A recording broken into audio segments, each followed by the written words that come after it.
I'm Jo Ahlberg. I'm a PhD student in philosophy at the University of Hertfordshire, and I'm also working on an exciting project called A Changed World. I'm joined by Matthew Weait, who is the supporter of this project, to tell you all about it. Hi Matthew. Hello Jo, yes, my name's Matthew Weait.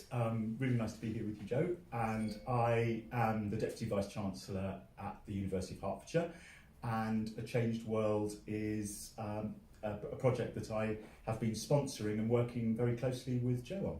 So Matthew, where did you come up with the idea for A Changed World?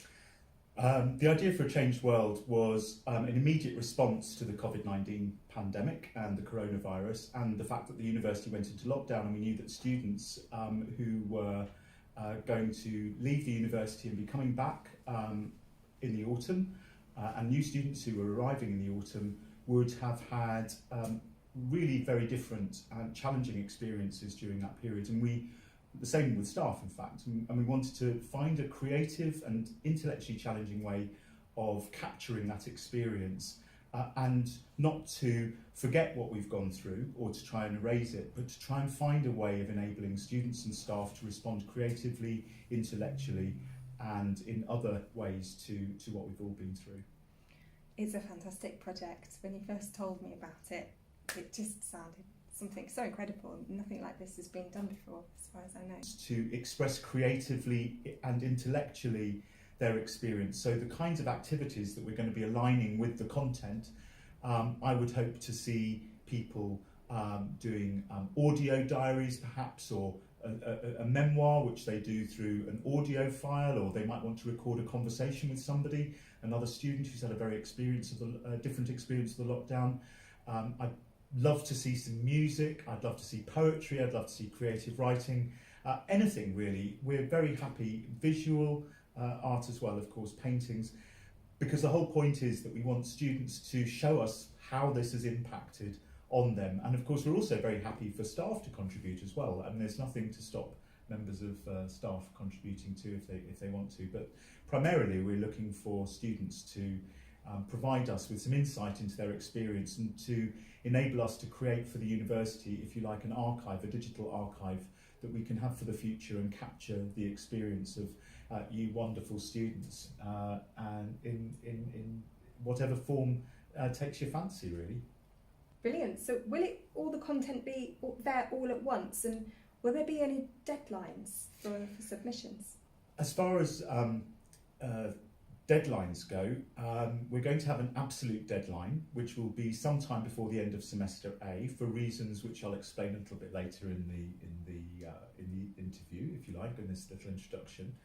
But in terms of the content being there all the time, no, what we're going to be doing is having a rolling upload of content during the course of the semester, because we realise that some people won't have been ready to put it all up at the beginning.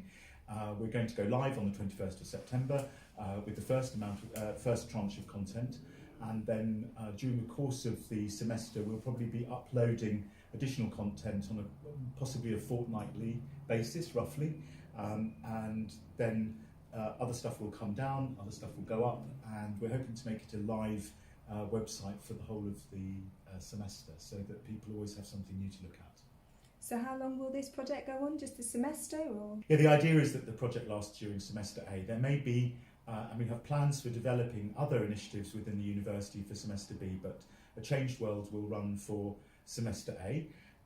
In semester B, we are going to hold some form of event, details to be announced, which will celebrate the content that's been uploaded and the responses of our students and our learning community to COVID-19. And I'm looking forward to working on that with you, Jo, and with others to make that a really special occasion in the spring.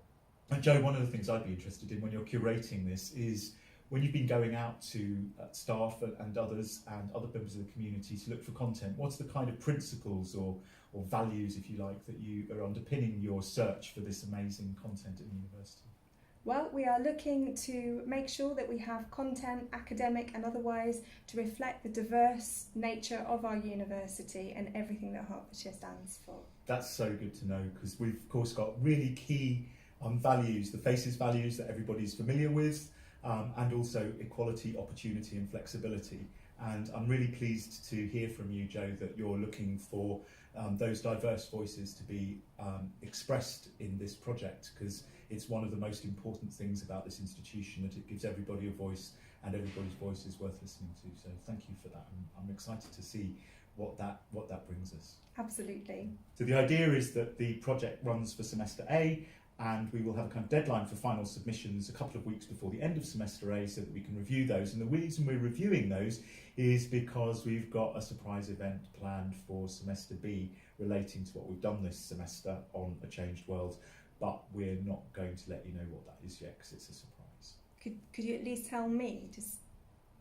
Only after the camera's been turned off. Okay, well, it does sound very exciting, so I can't wait to see and hear what that's going to be. Thank you so much, Matthew, for chatting with me today about A Changed World. It's been an absolute pleasure, Joe, and real pleasure working with you and getting your ideas as part of this as well. It's a real team effort.